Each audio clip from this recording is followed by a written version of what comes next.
కొనిదాల పవన్ కళ్యాణ్ గారు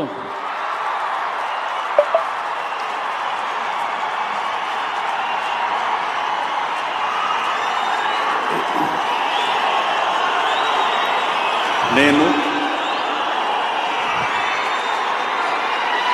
కొనిదల పవన్ కళ్యాణ్ అనే నేను శాసనం ద్వారా నిర్మితమైన భారత రాజ్యాంగం పట్ల నిజమైన విశ్వాసం విధేయత చూపుతానని, భారతదేశ సార్వభౌమాధికారాన్ని సమగ్రతని కాపాడుతానని, ఆంధ్రప్రదేశ్ రాష్ట్ర మంత్రిగా నా కర్తవ్యాలను శ్రద్ధతో అంతఃకరణ శుద్ధితో నిర్వహిస్తానని, భయం గాని పక్షపాతం గాని